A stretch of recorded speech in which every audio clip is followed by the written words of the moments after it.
haddaba dugaaga iyo duurjoogta ay Soomaalidu murtida kula baxdo waxa marahayga ugu maahmaah badan dhurwaaga oo ah bahalka ay reer miyiga isugu badiyaan wuxuu ka mid yahay dugaaga tirada yar ee hilibka mooyee aan oomati kale ku hambaasin geedahana doog iyo abaartoona aan afka saarin sidaa darteed waa bahal mar walba xoolaha reer miyiga isha ku haya oo eebbaweyne saami ugu daray noloshiisuna ay ku xiran tahay abaar iyo aaranba kama uu fogaado halka ay xooluhu daaqaan iyo xeryaha habeenkii lagu soo xeraysto had iyo jeer isaga iyo xoolo raacatada waa u halgan maruu isagu raayo oo uu neef kala tago iyo mar ay iyagu raayaanoo ay ka dhigtaan ee waxadooda ay ka ceshadaan isu dhawaanshaha dhurwaaga iyo Soomaalida reer miyiga ah waxaa ka abuurmay fikrada bahalka ku saabsan oo maanka bulshadeenna hore ku samaysmay gidigoodba waa fikrada xumi mooyee aan wax wanaag ah lagu arag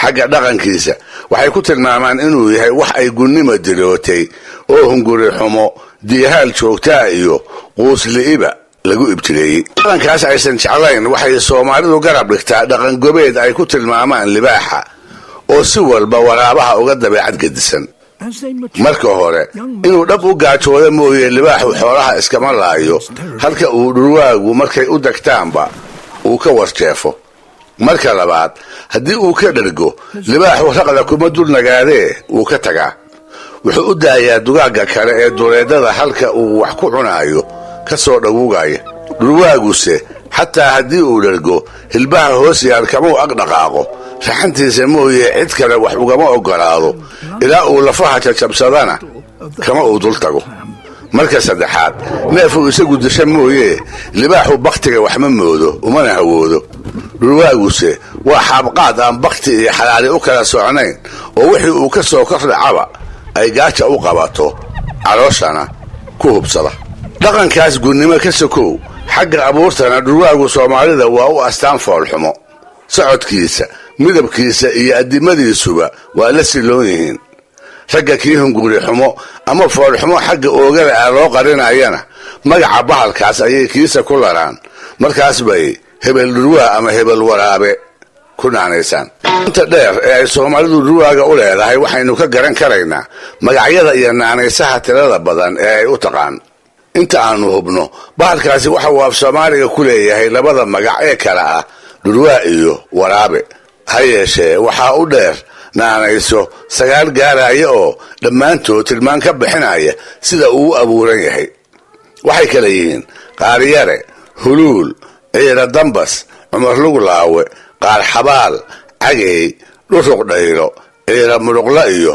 lug dhammaajo naanaysahaas waxaa qaarkood laga heli karaa hawlaal dhaqameedyada reer miyiga Soomaalida ay wada yaqaaniin iyo maansadii hore labadaba saddexda kale ah cagey huluul iyo cumar luglaawe aan haddaba murtida Soomaalida ka baadi goobo meelaha ay kaga jiraan idin dul joojiyo dabadeedna intaan cagey ka bilaabo aan ilaahdo jiilaalka kolkay tahay oo xoolaha qoyska reer baadiyaha ay nacfi yareeyaan ayay hooyadu caanaha carruurta u tashiishaa ay ku dadaashaa si siman inay ugu qaybiso oo aan midkoodna qadin xerada ayay gashaa iyada oo sidata haruubadii ay ariga ku lisi lahayd yaryarkuna meel aan oodafada ka fogayn ayay isa soo tubaan in fadhida iyo in taaganba waxay kala hororsadaan kolba haruubka ay soo taagto ee ay caanuhu ku jiraan isku dabeecadsa ma ahee carruurta ku kamida ayaa kolkaas qaylo afka labadii yeera oo oohin iyo dhulgalgalasho isku dara isaga oo hooya caanaysii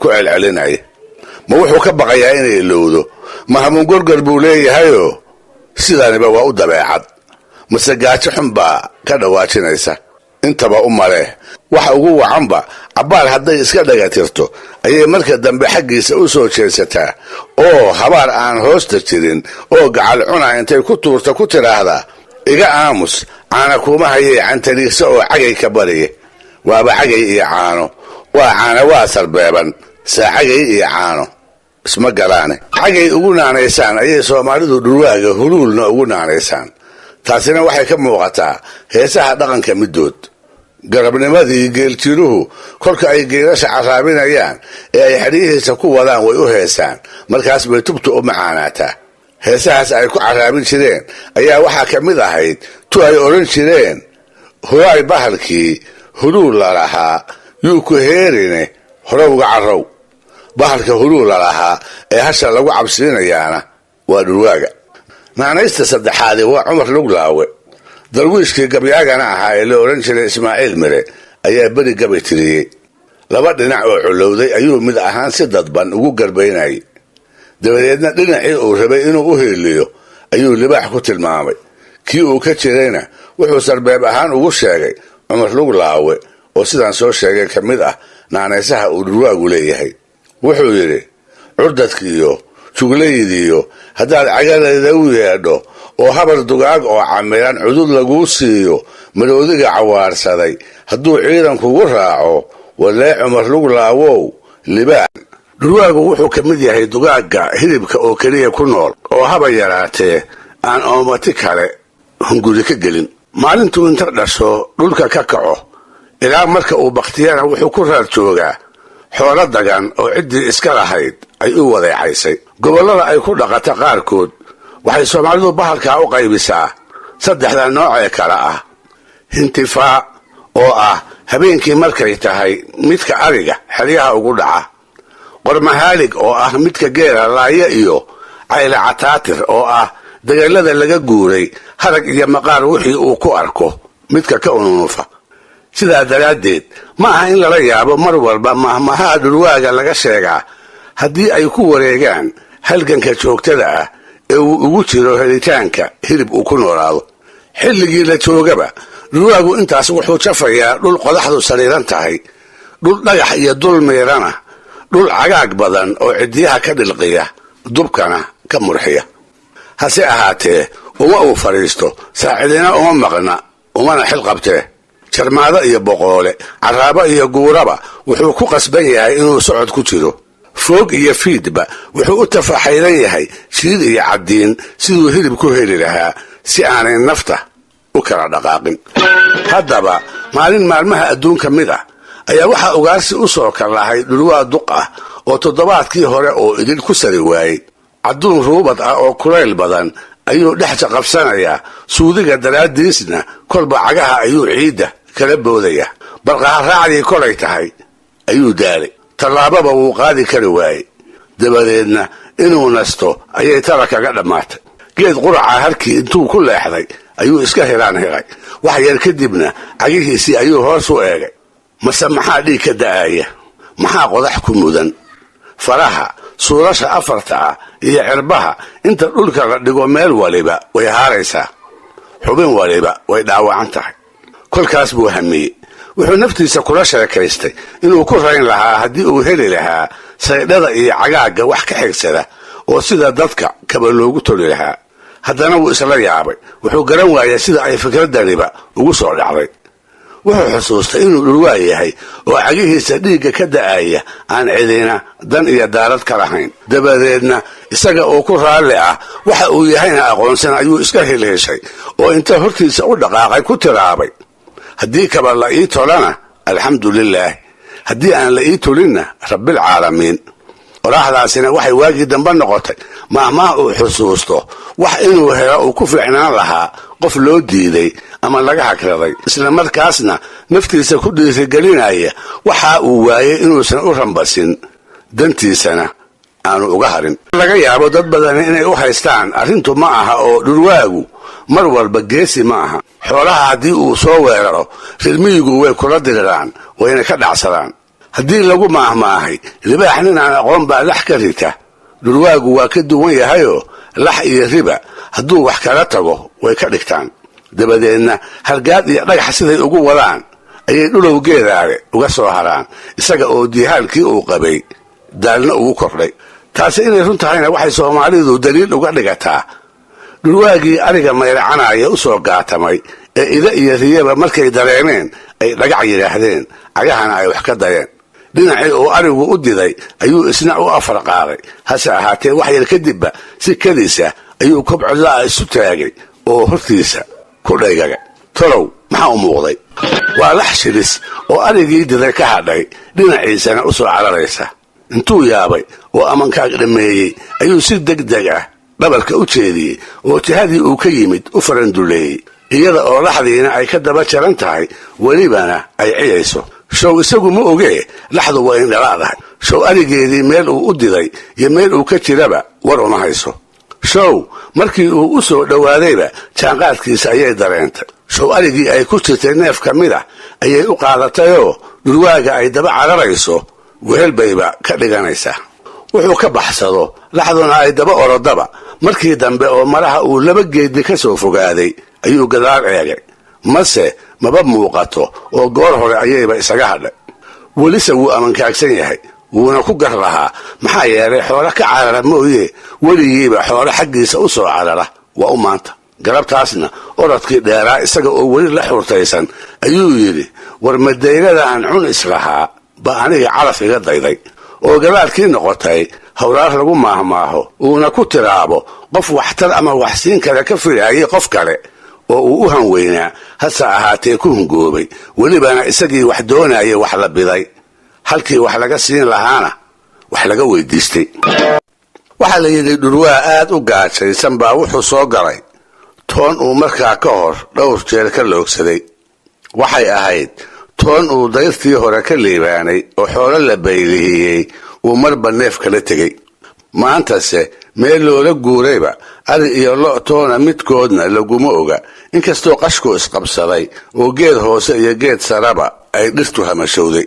meelihii uu ceesaamaha iyo sabeenaha ku layn jiray isaga oo tuuxaynaya ayaa geeda dheerdheer oo hortiisa sariiran sharqani uga baxday. mar qura ayay hilidiire cusubi ku soo korodhay. indhaha ayuu galkii ka soo bixiyey oo miciyihii isku lisay. wuxuu isu qaabiyey waxa sharqama inuu haabto soona qabsado. isaga oo aan hurdin buu riyoonayaa. sharqantii iyo shababaxdii u baxday buu u dhaga taagayaa. afarta jaho ayuu midba mar indhaha ku fiiqayaa bal inay bidhaan dagani u muuqato. hase ahaatee wax yar kadib bay hawadiisii hoos u soo dhacday. hankiisii baa dabaysha raacay. show sharqantii u baxday waxay ahayd uun raxan daayeera ah oo geedaha hareeriga ah midba mid uga boodaysa. kama sadayriyeene ma wuu gaari karaa? ma wuu inta duuro dhirta dusheeda ugu tegi karaa? waa maya jawaabtu. dhurwaagii wuu murugooday. markaas buu ku hamiyey, allow aad ibaratide yaa daayeerow dhulka kaa hela. isaga oo sidaas isaga murugoonaya ayuu ku hambabaray laba daayeeroo ay laacdan uga caddahay. iyaga oo iscayrsanayana geedkii uu hoostiisa taagnaa dusha uga baxay. isaga oo cadyada qubaaya ayuu kor u dhowray.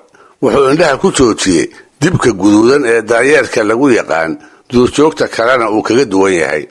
saa waxa alla uga dhigay hilbe ay sitaanoo ay kol dhow cuni doonaan, isaguse uu ka qadi doono.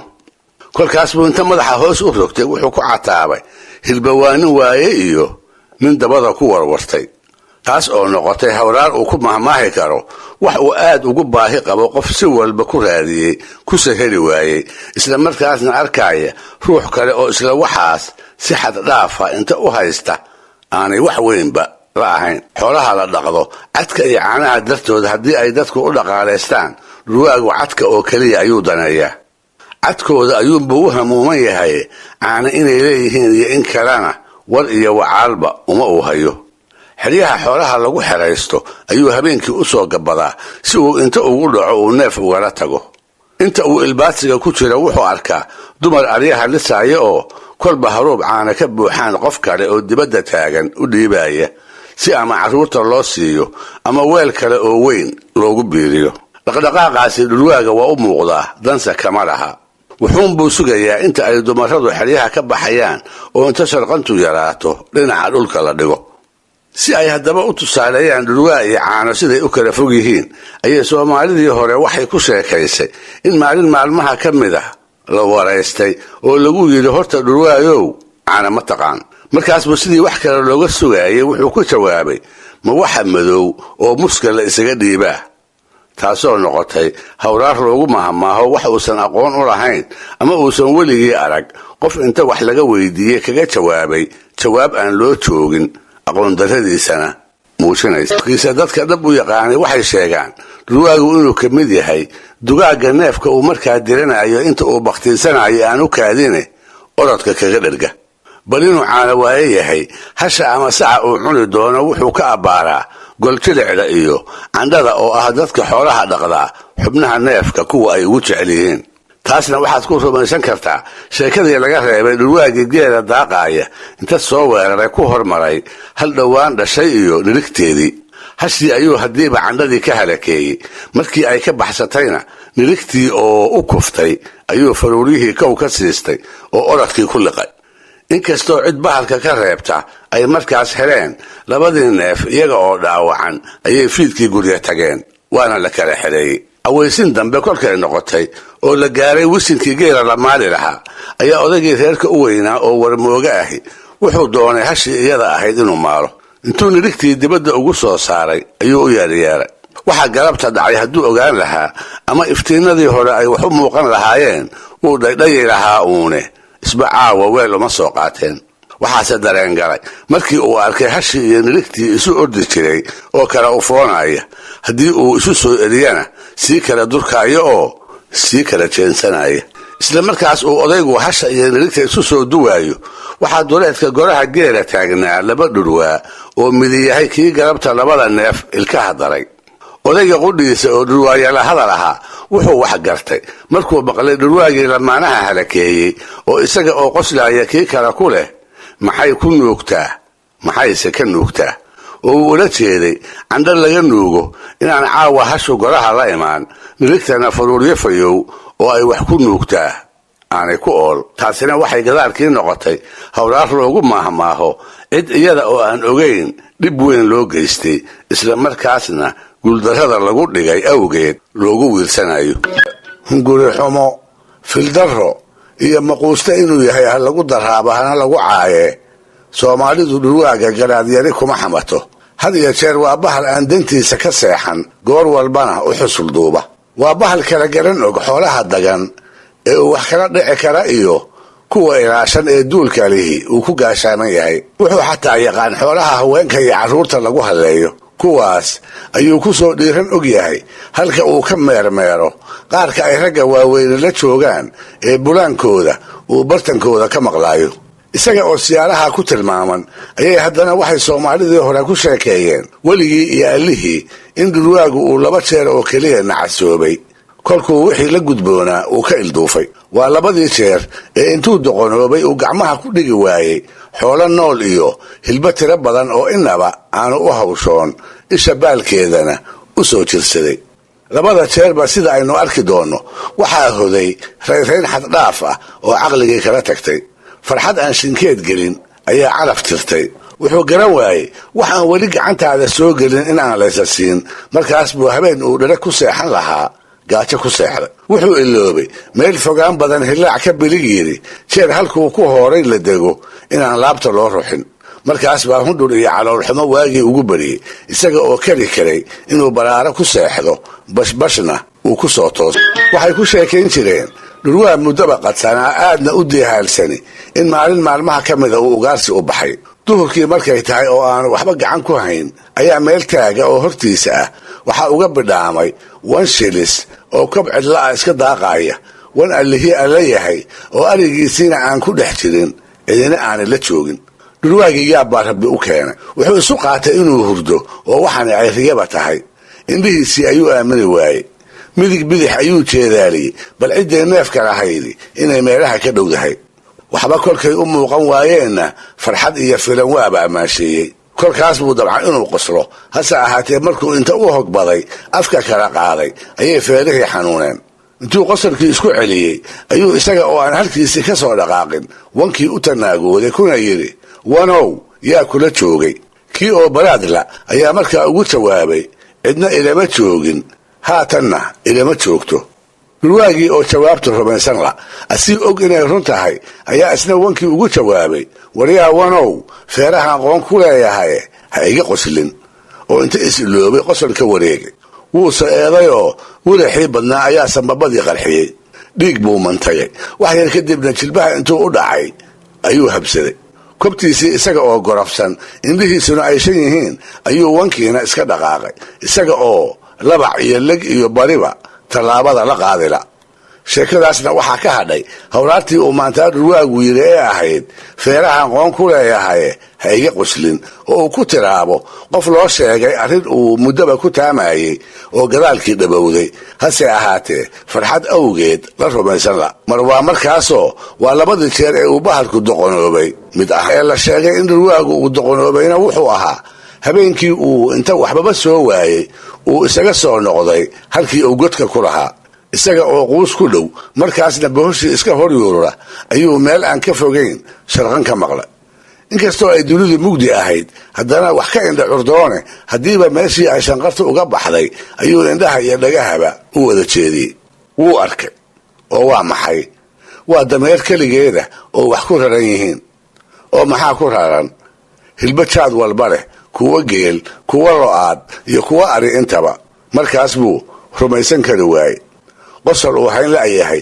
isaga oo isku celinaya ayuu si degan u daba tuuxeeyey oo ma iyadaa kolnaba ka baxsan karaysa maxaaba orodka ku wata hilbihiibuu kolba qaar eegaa markaas buu kala qorsheeyaa kuwa uu duqda u geyn doono kuwa uu isagu cuni doono kuwa uu gabnaha siisan doono iyo dameerta qudheeda sida ay raxantiisu u wadaagi doonto welise wuu rumaysan la'yahay waxaa hortiisa ka muuqdaa inay tahay dameer hidhba ku raran yihiinoo baylah ah kolkaas buu qosol la dhacay oo boodbooday oo dhulka galgashay oo kacay oo fadhiistay oo inta gadi cad u seexday xidigaha la sheekaystay ayaankiisana uga warramay waxay noqotay farxad cimri gaaban intii uu qosolka ku maqnaa ayaa waxaa isqabsaday cirkii iyo dhulkii daruuro biyaysan baa isa soo doontay oo ay midaba mid ku biirtay onkad iyo hilaacan kala joogsi lahayn ayaa afarta jaho isaga baaqay waa karar dusha ah iyo daad mulacyeynaya oo haddiiba gal iyo goofba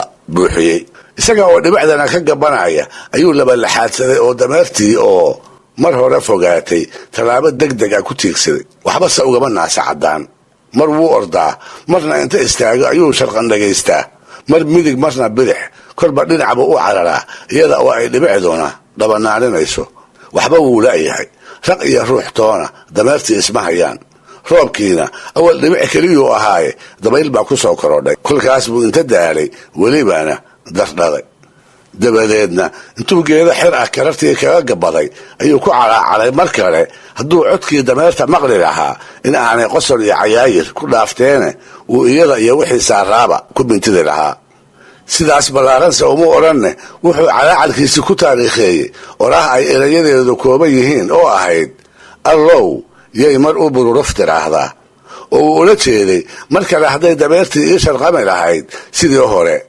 isuguma ladeen waxay noqotay mahmaah ku soo dhacda qof walba oo wax uu aad u jeclaa uu ayaankiisa u soo dhoweeyey dabadeedna goorteedii ku mintidi waayey kol dambana ay u soo mari weyday qofka ay sidaasi la soo gudboonata ayaa xusuusta sheekadan dhurwaaga iyo waraahdiisii ahayd allow yay mar u bururuf tiraahdaa